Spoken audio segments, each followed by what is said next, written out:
तो इसमें एक कमेटी गठित हुई थी, कमेटी द्वारा कुछ प्रावधान किए गए थे।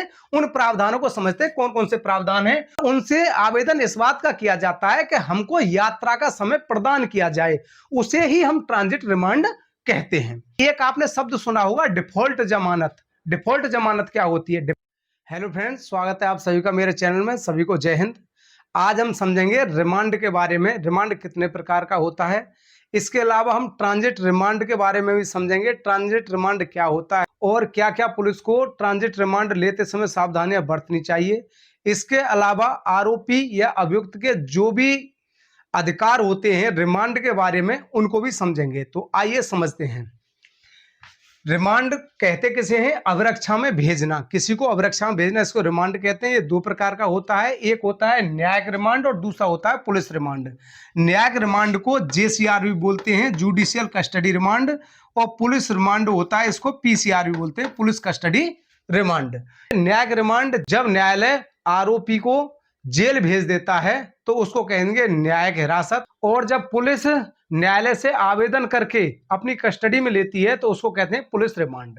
तो ये दो तरह का रिमांड होता है और इसका क्या प्रावधान है, आइए अगली स्लाइड में समझते हैं। इसमें दिया गया न्यायिक रिमांड और पुलिस रिमांड। प्रावधान इसका किसमें है? धारा 187 बीएनएसएस के अंतर्गत है। अब यहां पर जो कंटेंट मैंने लिखे हैं ये न्यायिक रिमांड के बारे में लिखे हैं और यहां पर पुलिस रिमांड के बारे में कंटेंट लिखे हैं। उद्देश्य क्या है न्यायिक रिमांड का, इसे समझते हैं। आरोपी को कैद में भेजना जिससे बाहर जाकर सबूतों से छेड़छाड़ या गवाहों को डरा न सके। ये प्रावधान जो किया गया है ये इस कारण से किया गया है कि जब कोई व्यक्ति अरेस्ट किया जाता है तो अरेस्ट करने के बाद में पुलिस जब रिमांड लेने के लिए जाती है तो न्यायालय उसे न्यायिक अभिरक्षा में जेल भेज देता है। उसका मेन उद्देश्य ये होता है कि कोई भी व्यक्ति जो भी आरोपी है वो अगर बाहर स्वतंत्र रहेगा तो हो सकता है कि वो साक्ष्य को मिटा दे या गवाहों को डराए धमकाए। इस कारण से वो न्यायिक हिरासत में जेल में भेज दिया जाता है। अब पुलिस रिमांड क्या होता है, इसका उद्देश्य क्या है? पुलिस रिमांड का उद्देश्य है कि जो भी आरोपी है उसे पुलिस रिमांड पर लेना। रिमांड पर लेने से मतलब ये नहीं उसके साथ मारपीट करना या उसे टॉर्चर करना, नहीं। उसका मतलब ये है कि कोई भी आरोपी है उससे कोई भी साक्ष्य लेना है, उसके हो सकता है बयान लेने हो सकता है उसकी निशानदेही पर कोई वस्तु बरामद करनी हो। इस उद्देश्य से पीसीआर पुलिस कस्टडी रिमांड लिया जाता है। अब इसमें एक बार में अधिकतम ये कितना लिया जा सकता है? जो न्यायिक रिमांड है, न्यायिक रिमांड में आमतौर पर 14 दिवस का रिमांड दिया जाता है, स्वीकृत किया जाता है, परंतु इसका अधिकतम एक बार में प्रावधान 15 दिन का है। 15 दिन का एक बार में अधिकतम दिया जा सकता है जो न्यायिक मजिस्ट्रेट दे सकते हैं। अब क्या इसको कार्यपालक मजिस्ट्रेट भी दे सकते हैं? हाँ, बिल्कुल दे सकते हैं, लेकिन कार्यपालक मजिस्ट्रेट केवल 7 दिवस का न्यायिक रिमांड दे सकते हैं। जब कहीं पर ऐसा टाइम आ जाता है या ऐसी मजबूरी फंस जाती है कि कोई भी न्यायिक मजिस्ट्रेट अवेलेबल नहीं है, उस समय पर कार्यपालक मजिस्ट्रेट भी 7 दिवस तक का न्यायिक रिमांड स्वीकृत कर सकते हैं। अब बात आ गई कि पुलिस रिमांड एक बार में अधिकतम कितना दिया जा सकता है, तो एक बार में अधिकतम 15 दिवस का दिया जा सकता है और ये टुकड़ों में दिया जाता है। कुल मिला के बात यह है कि केवल 15 दिवस का अधिकतम पुलिस कस्टडी रिमांड होता है, पूरे टाइम पर केवल 15 दिवस का दिया जा सकता है। अब न्यायिक मजिस्ट्रेट कितना दे सकते हैं? 15 दिवस का। अब इसमें कार्यपालक मजिस्ट्रेट को पीसीआर स्वीकृत करने का कोई राइट नहीं है। अब बात आती है कि न्यायिक हिरासत में व्यक्ति को कहां पे रखा जाता है। न्यायिक हिरासत में जेल में रखा जाएगा या राज्य सरकार द्वारा नियत कोई भी स्थान जो जेल की तरह है वहां पर रखा जाएगा। और पुलिस रिमांड में कहां पर रखा जाएगा? थाने की हवालात में रखा जाएगा। इसके अलावा जहां पर कोई वस्तु बरामद करनी है उस व्यक्ति को वहां ले जाया जाएगा, लेकिन रखा कहां पर जाएगा? थाने की हवालात में ही रखा जाएगा। ऐसा नहीं है कि पुलिसकर्मी उसे कहीं किसी के घर पर रख दे। जहां पर पुलिस रिमांड लिया जाता है थाने की हवालात में ही रखा जाएगा। अब इसमें दिया गया न्यायिक रिमांड अधिकतम कितने दिन का हो सकता है। इधर दिया गया पुलिस रिमांड अधिकतम कितने दिन का हो सकता है। तो इसका जो प्रावधान दिया गया है कि कुल हिरासत का मतलब है चार्जशीट जब तक दाखिल होती है, जिन मामलों में मृत्युदंड या 10 वर्ष से ऊपर का कारावास है, चाहे आजीवन कारावास हो, उनमें अधिकतम 90 दिवस का न्यायिक रिमांड होता है। जैसे कोई भी हत्या का मामला है उसमें अधिकतम सजा फांसी तक है, मृत्यु दंड दिया गया है, तो उसमें अधिकतम न्यायिक रिमांड 90 दिवस का रहेगा। और जहां पर 10 वर्ष तक या 10 वर्ष से नीचे सजा का प्रावधान है किसी भी सेक्शन के अंतर्गत, उसमें न्यायिक रिमांड केवल 60 दिवस का होगा। कितना होगा? 60 दिवस का। अब पुलिस रिमांड के बारे में बात आई। पुलिस रिमांड, जो न्यायिक रिमांड लिया जाता है, न्यायिक रिमांड के प्रथम 60 दिवस के अंतर्गत 15 दिन का लिया जा सकता है, केवल उसमें जिन अपराधों में 90 दिन न्यायिक हिरासत का प्रावधान है और जिनमें 60 दिन न्यायिक हिरासत का प्रावधान है, उसके प्रथम 40 दिन के अंतर्गत ही पुलिस कस्टडी रिमांड लिया जा सकता है।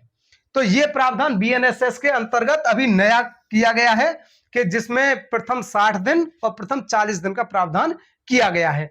अब ये टुकड़ों में भी लिया जा सकता है पुलिस कस्टडी रिमांड। जैसे मान लो पहली बार में 2 दिन का ले लिया, फिर हो सकता है कि फिर दाखिल कर दिया उसे, उसके बाद में फिर ले लिया 3 दिन का या 4 दिन का, अधिकतम 15 दिन का लिया जा सकता है, टुकड़ों में लिया जा सकता है।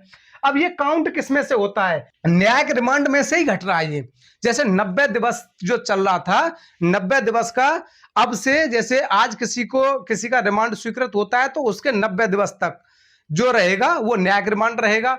और इसके अलावा जब उसमें से जो घटना स्टार्ट होगा, जैसे किसी ने इसमें से 14 दिवस का पुलिस रिमांड ले लिया, तो फिर वहां पर ये नहीं है कि उसको 76 डेज का न्यायिक रिमांड मिलेगा, नहीं, वो पूरा काउंट एक साथ होता रहता है कि ये 90 दिवस के अंदर ही लिया जा सकता है। तो ये समझ में आ गया होगा।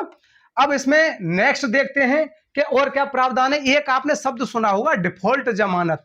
डिफॉल्ट जमानत क्या होती है? डिफॉल्ट जमानत होती है जैसे कोई सजा का प्रावधान जिसमें मृत्युदंड का या आजीवन कारावास का है, तो उसमें न्यायिक रिमांड कितना हुआ? 90 दिवस। लेकिन किसी व्यक्ति की 90 दिवस के अंतर्गत अगर चार्जशीट न्यायालय में दाखिल नहीं की गई है तो वो डिफॉल्ट जमानत का अधिकारी हो जाता है, उसे डिफॉल्ट जमानत मिल जाती है। ये जो भी आरोपी होते हैं उनके लिए बहुत बड़ा हथियार है डिफॉल्ट जमानत। इसीलिए पुलिस क्या करती है, जल्दी से जल्दी चार्जशीट फाइल करने के बाद में न्यायालय में उसे दाखिल कर देती है। अब इसमें पुलिस रिमांड में और क्या प्रावधान किए गए? पुलिस रिमांड में किए गए डीके बसु बनाम पश्चिम बंगाल राज्य के निर्देश जो भी हैं कि रिमांड के दौरान आरोपी का हर 48 घंटे में, जब पुलिस रिमांड लिया जाता है, मान लो 5 दिन का पुलिस रिमांड लिया गया, तो प्रत्येक 48 घंटे में उसका मेडिकल कराना अनिवार्य है। ये डीके बसु के केस लॉ में निर्देश दिए थे सुप्रीम कोर्ट ने। अब कराते क्यों मेडिकल? कहीं ऐसा तो नहीं पुलिस उसे टॉर्चर कर रही हो, इसलिए मेडिकल 48 घंटे में कराना होता है। पुलिस कस्टडी के दौरान आरोपी को अपने वकील से मिलने का अधिकार होगा। जब पीसीआर लिया जाता है तो आरोपी अपने वकील से मिल सकता है, सलाह भी ले सकता है। और गिरफ्तारी और रिमांड की जगह के बारे में उसके परिजनों को या किसी मित्र को अवगत कराया जाएगा कि पुलिस कस्टडी में उसे कहां रखा जा रहा है या कहां उसे लेकर के जाया जा रहा है। तो ये बात तो थी न्यायिक रिमांड और पुलिस कस्टडी रिमांड के बारे में। अब आपने एक शब्द सुना होगा, ट्रांजिट रिमांड। ट्रांजिट रिमांड क्या होता है? तो ट्रांजिट रिमांड जो होता है वो गिरफ्तारी के स्थान से अधिकारिता रखने वाले मजिस्ट्रेट के सामने पेश करने तक यात्रा में लगने वाला समय होता है। जहां से अरेस्ट किया गया वहां से और मजिस्ट्रेट के समक्ष पेश करने में जो यात्रा में समय लगता है उसको ट्रांजिट रिमांड का समय कहते हैं। अब ट्रांजिट रिमांड होता क्या है, इसके बारे में ट्रांजिट रिमांड बीएनएसएस के अंतर्गत कहीं कोई शब्द नहीं दिया गया है। लेकिन इसकी अवधारणा कहां से आई? इसकी अवधारणा आई सेक्शन 58 बीएनएसएस और आर्टिकल 22 इंडियन कॉन्स्टिट्यूशन। इनमें क्या दिया गया है? जहां पर सेक्शन 58 बीएनएसएस में दिया है गिरफ्तार किए गए व्यक्ति का 24 घंटे से अधिक निरुद्ध न किया जाना। अब जो भी व्यक्ति गिरफ्तार किया जा रहा है उसे 24 घंटे से अधिक निरुद्ध तो नहीं किया जाएगा, लेकिन गिरफ्तार किए गए व्यक्ति को गिरफ्तारी के स्थान से मजिस्ट्रेट के न्यायालय तक, कहां से? गिरफ्तारी के स्थान से मजिस्ट्रेट के न्यायालय तक यात्रा के लिए आवश्यक समय को छोड़ करके 24 घंटे में पेश किया जाएगा। इसका मतलब मान लो कहीं पर यात्रा का समय लगा 5 घंटे, तो पुलिस ने अगर उसे 28 घंटे में पेश किया तो यात्रा का समय हटा करके पेश किया है ना, तब वहां पुलिस दोषी नहीं है। तो जो यात्रा का समय होता है वो ट्रांजिट रिमांड में काउंट होता है। और इसी प्रकार से जो आर्टिकल 22 है उसमें भी यही बात दी है जो बीएनएसएस 58 के अंतर्गत दी गई है, वो मैंने यहां पर लिख दिया है। अब ट्रांजिट रिमांड मिलता कैसे है? मान लो एक व्यक्ति को तमिलनाडु से अरेस्ट किया गया और उस व्यक्ति द्वारा जो अपराध किया गया था वो उत्तर प्रदेश में किया गया था। तो तमिलनाडु से उत्तर प्रदेश तक लाने के लिए 3 दिन के समय की आवश्यकता है। अब गिरफ्तारी का टाइम कौन सा है? गिरफ्तारी का समय तो वो है ना, जैसे आज अरेस्ट किया है तो आज के 3 दिन बाद उसको यहां पे पेश किया जाएगा कोर्ट में। तो फिर तो 24 घंटे से ज्यादा हो गए, ये तो 72 घंटे से भी ज्यादा हो जाएंगे जब आते हुए उसको। तो उसके लिए जहां गिरफ्तारी का स्थान है उसकी अधिकारता रखने वाले मजिस्ट्रेट के समक्ष उस व्यक्ति को और अपनी पत्रावली मतलब केस डायरी और एफआईआर को पेश किया जाता है संबंधित मजिस्ट्रेट के समक्ष, और उनसे आवेदन इस बात का किया जाता है कि हमको यात्रा का समय प्रदान किया जाए, उसे ही हम ट्रांजिट रिमांड कहते हैं। अब इसमें और क्या प्रावधान है इसको समझते हैं। ये एक Sandeep Kumar versus state government of NCT of Delhi 2018 का ये एक मामला है, ये केस लॉ था। इसमें निर्देश जारी किए गए थे माननीय उच्च न्यायालय दिल्ली द्वारा। तो ये मामला था गाजियाबाद का, और इसमें एक लड़की के बारे में गुमशुदगी वहां पर लिखी गई थी, बाद में 366 में वो कन्वर्ट हुई थी और दिल्ली से उनको अरेस्ट किया गया था, ऐसा कुछ मामला था। तो इसमें एक कमेटी गठित हुई थी, कमेटी द्वारा कुछ प्रावधान किए गए थे। उन प्रावधानों को समझते हैं कौन कौन से प्रावधान है। वो ज्यादातर डीके बसु के और बीएनएसएस या जब उस समय पर सीआरपीसी लागू थी 2018 में, तो उसके प्रावधान है। मैंने यहां पर कहीं कहीं शब्द बीएनएसएस यूज किया है क्योंकि मैं वर्तमान में इस वीडियो को बना रहा हूं, इस कारण से मैंने बीएनएसएस का यूज किया है। तो सबसे पहले क्या है कि अगर किसी भी पुलिस अधिकारी को दूसरे राज्य में जाने की आवश्यकता पड़ रही है तो या तो गिरफ्तारी के लिए जाएगा या वहां कोई सर्चिंग के लिए जाएगा, कोई भी सर्चिंग करने के लिए जाना, कोई वस्तु बरामद करनी है, तो वो सबसे पहले अपने वरिष्ठ अधिकारियों से क्या करेगा, लिखित रूप में या आपात स्थिति में फोन पर पूर्व अनुमति प्राप्त करेगा वहां पर जाने की। इसके अलावा और क्या करेगा, पुलिस अधिकारी को गिरफ्तारी का वारंट प्राप्त करना चाहिए, पहले उसे गिरफ्तारी का या सर्चिंग का वारंट प्राप्त करना चाहिए। पर ऐसी कंडीशन हो सकती है कि इतनी देर में वो गिरफ्तारी का और सर्चिंग का वारंट प्राप्त करेगा, हो सकता है वो जो आरोपी है वो वहां से भाग जाए, फरार हो जाए, या ऐसा भी हो सकता है कि वो वहां से उस वस्तु को जिसे बरामद करने जाना उसे हटा दे। तब की कंडीशन में वो बिना वारंट प्राप्त किए भी जा सकता है, लेकिन उसे अपने ऐसे कारण दर्शित करने होंगे, लिखने होंगे अपनी केस डायरी में और जीडी के अंतर्गत। इसके अलावा और क्या निर्देश दिए गए थे, और निर्देश दिए गए थे राज्य से बाहर जाने से पहले पुलिस अधिकारी को अपने पुलिस स्टेशन की दैनिक डायरी में विस्तृत स्थान जहां पर वो जा रहे हैं वो लिखना है, तथा साथ जाने वाले पुलिस अधिकारी कौन कौन है वो लिखना है। अगर कोई प्राइवेट व्यक्ति भी साथ में जा रहा है तो उसका भी नाम लिखना है, साथ ही जिस वाहन संख्या से जा रहे हैं उसको भी लिखना है। ज्यादातर यूज उनको सरकारी वाहन करना चाहिए, परंतु अगर कई बार मजबूरी ये बन जाती है पुलिस की कि सरकारी वाहन अवेलेबल नहीं है तो प्राइवेट वाहन से जा रहे हैं उसका वाहन संख्या लिखना है। प्रस्थान की तारीख और समय का उल्लेख होना चाहिए, किसके अंतर्गत, अपनी जीडी के अंतर्गत। इसके अलावा अगर किसी महिला की बरामदी करनी है या किसी महिला आरोपी को अरेस्ट करना है तो महिला पुलिस अधिकारी टीम में होनी चाहिए, और पुलिस अधिकारियों सभी को बावर्दी दुरुस्त होना चाहिए जिससे उनकी पहचान हो सके। दूसरे राज्य पुलिस अधिकारियों को संबंधित थाने से संपर्क करना चाहिए तथा संबंधित थाने को अपना उद्देश्य बता करके सहायता प्राप्त करनी चाहिए उनसे। जिस थाने में गए, मान लो उत्तर प्रदेश पुलिस तमिलनाडु जब गई तो तमिलनाडु के अंतर्गत संबंधित जो थाना प्रभारी था उसको अपना उद्देश्य बताते, हम सर्चिंग के लिए आए या किसी को अरेस्ट करने के लिए आए, और उनसे सहायता भी प्राप्त कर सकते थे। इसके अलावा जांच स्थल पर पहुंचने के बाद डीके बसु मामले के दिशा निर्देशों व बीएनएसएस के प्रावधानों का पालन करना चाहिए। गिरफ्तारी मीमो जब्ती मीमो मौके पर तैयार करना चाहिए।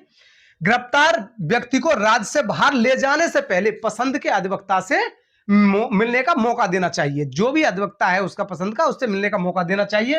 राज्य से बाहर जाने से पहले स्थानीय पुलिस स्टेशन की दैनिक डायरी, जहां से स्थानीय पुलिस स्टेशन जहां से उसे अरेस्ट किया गया है उसकी जीडी के अंतर्गत गिरफ्तार व्यक्ति का नाम, पता, सारा विवरण नोट किया जाएगा, साथ ही क्या वस्तु वहां से बरामद की गई है उसको भी नोट करना चाहिए। गिरफ्तार व्यक्ति को निकटतम मजिस्ट्रेट के समक्ष प्रस्तुत कर ट्रांजिट रिमांड प्राप्त करना चाहिए। अब ये ट्रांजिट रिमांड प्राप्त करने का मतलब क्या हो गया कि पहले उसको अरेस्ट कर लिया, संबंधित थाने की जीडी के अंतर्गत पूरा डाटा लिख दिया कि ऐसे ऐसे हमने इसे अरेस्ट किया है, वहां पर ही गिरफ्तारी मीमो और जब्ती मीमो बना लिया, जो भी समस्त डॉक्यूमेंट, और आरोपी को न्यायालय के समक्ष पेश किया। अब न्यायालय के समक्ष जब पेश किया तो वहां पर हो सकता है किसी वकील की आवश्यकता पुलिस अधिकारियों को पड़े, तो पब्लिक प्रोसिक्यूटर जो भी लोक अभियोजक होंगे राज्य के, उनकी रेस्पॉन्सिबिलिटी है कि उन पुलिस अधिकारियों की सहायता करें ट्रांजिट रिमांड प्राप्त करने के लिए।